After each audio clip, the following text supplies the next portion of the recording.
At this same stage of the 2025 MotoGP season, Alex Marquez was sitting on 87 points, and not just comfortably but leading the entire championship. Yes, leading. He was ahead of his brother Marc in the form of his life, and putting together a stunning run of 6 straight top-2 finishes across both sprint races and full Grands Prix. And here's the part that made it even more impressive: he was doing all of that on a year-old Ducati GP24. On paper, it shouldn't have been the best bike on the grid, but in his hands, it absolutely looked like it was.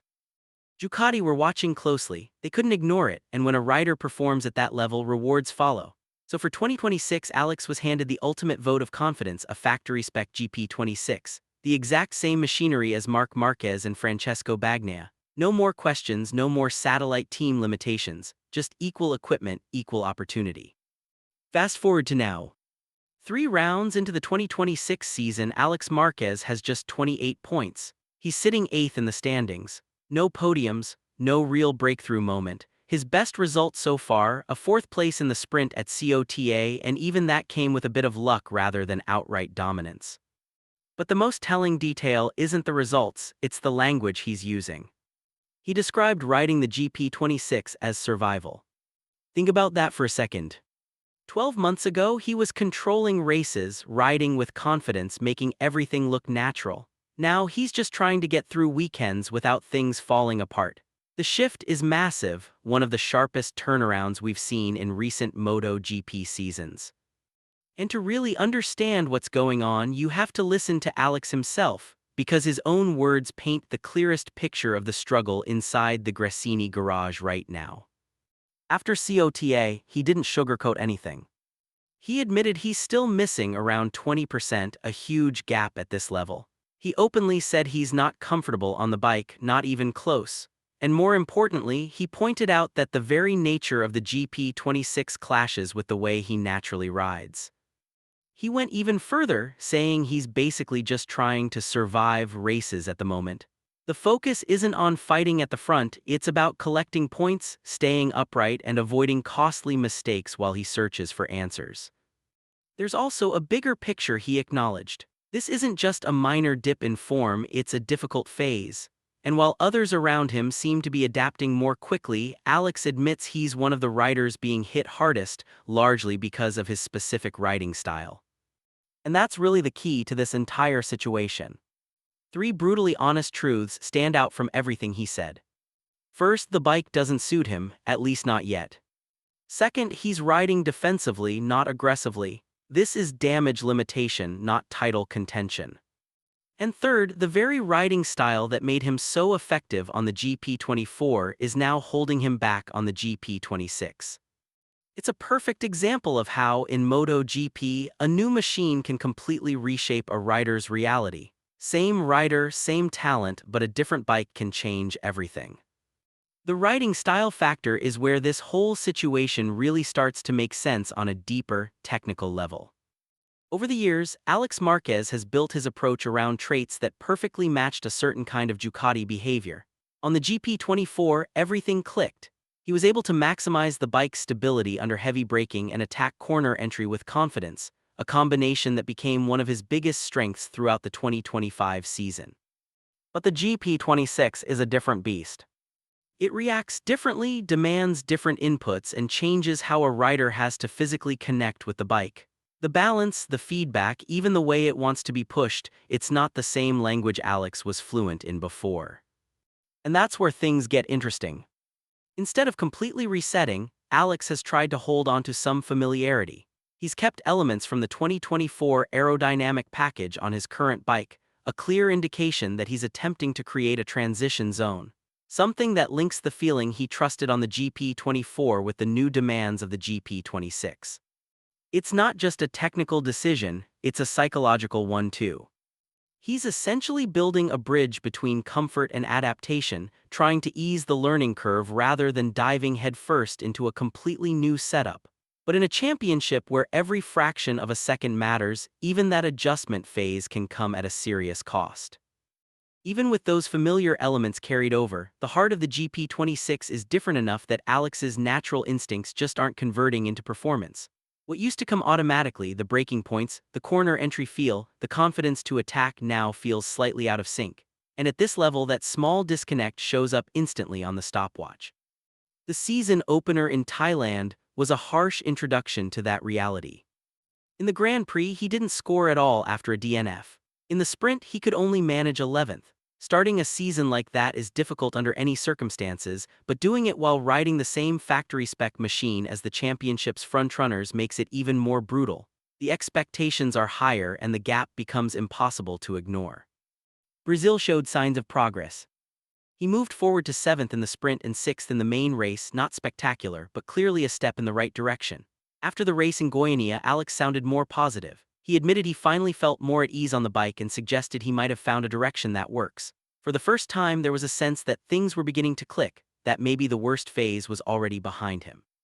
But that optimism didn't last long. COTA brought the conversation back to survival mode. His 4th place in the sprint looked strong on paper, but the reality was less convincing. Retirements and penalties ahead of him played a big role in that result. Strip those away and the underlying pace still wasn't where it needed to be.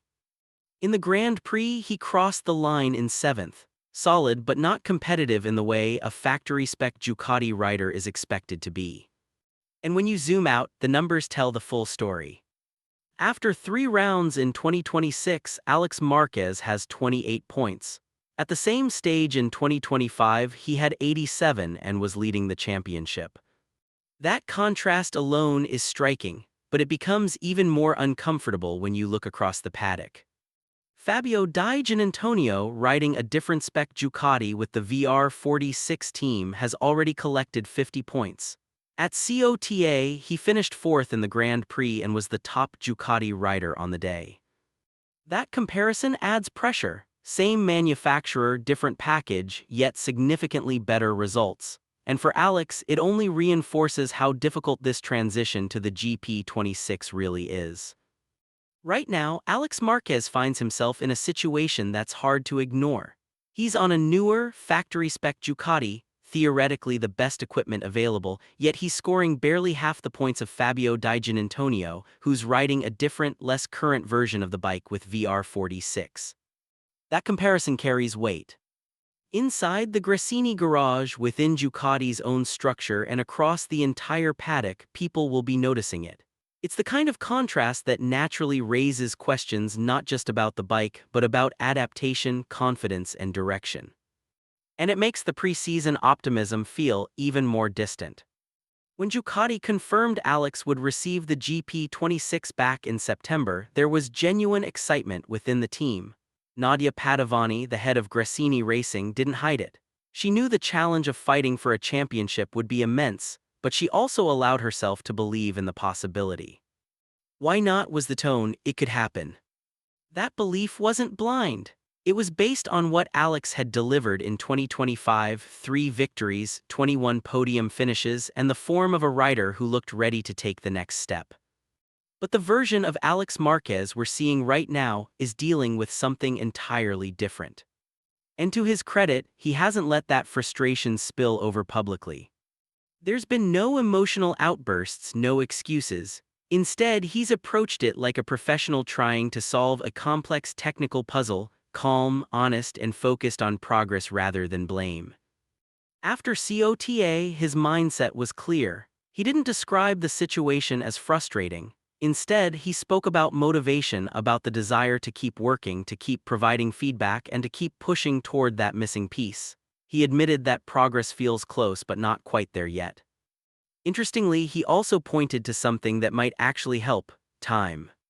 With the Qatar round cancelled, there's now a gap in the calendar, and for Alex, that could be crucial. More days away from race pressure means more opportunities to sit down with his engineers, go through data in detail, and truly understand where things are breaking down between his riding style and the GP26's demands.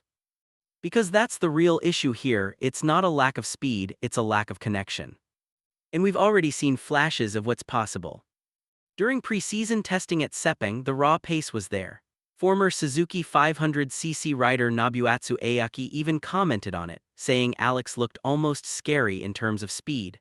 What stood out even more was how relaxed he appeared while doing it, calm, composed, and completely in control while putting in seriously quick laps. That version of Alex hasn't disappeared. It's still there, just waiting to be unlocked again under race conditions.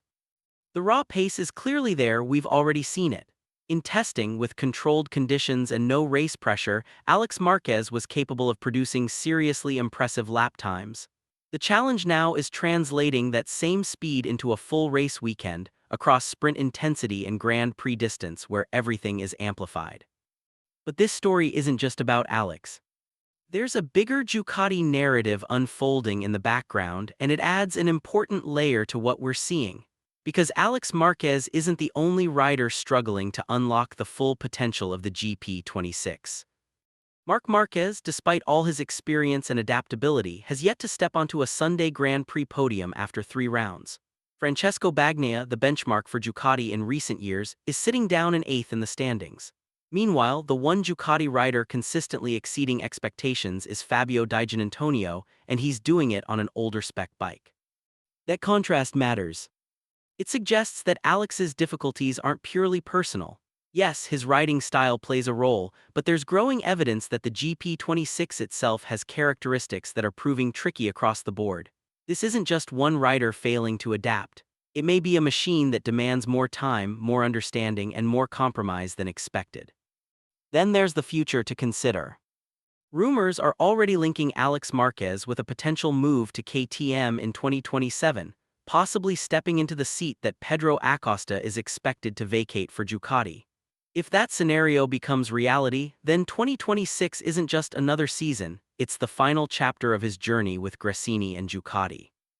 And that matters to him. Alex has openly spoken about his connection with the team, about what they've built together and his desire to close that chapter on a high note. He doesn't want this partnership to be remembered for a difficult transition year. He wants it to reflect the success, the wins, and the momentum they created together. Which brings us to Jerez. The race at the end of April isn't just another round on the calendar, it's a turning point, a real indicator of whether this 5-week break has allowed Alex and his engineers to find answers. And it's the perfect place for that test. Jerez is where Alex Marquez took his first MotoGP Grand Prix victory back in 2025, the moment that confirmed he belonged at the front. It's a track tied to confidence, to breakthrough, to belief. If the missing feeling, the connection he's been searching for since Thailand and COTA has been rediscovered during this break, then Jerez could mark the return of the Alex Marquez we saw last season. But if it hasn't, the conversation starts to change. Because then the question becomes bigger than just a slow start. It becomes about whether this is something that can even be fully resolved within a single season. Everything Alex achieved in 2025 was built on deep familiarity, a bike that matched his instincts, a setup that allowed him to ride naturally without overthinking. Right now, he's rebuilding that entire foundation from the ground up on a machine that speaks a different language. And that takes time. How much time, that's the unknown. Whether Jerez becomes the moment it all clicks, or just another step in a longer adaptation process, is one of the most fascinating storylines in MotoGP right now.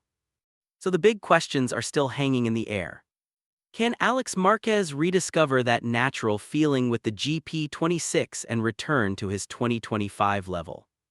Is this primarily a riding style mismatch, or is Ducati dealing with a deeper issue across the GP26 platform? And if Alex does eventually unlock the bike's true potential, how does that reshape a championship that, right now, looks like it's leaning heavily in Aprilia's favor? Let me know what you think. And if you enjoyed this breakdown, don't forget to like the video and subscribe for more MotoGP insights. I'll see you in the next one.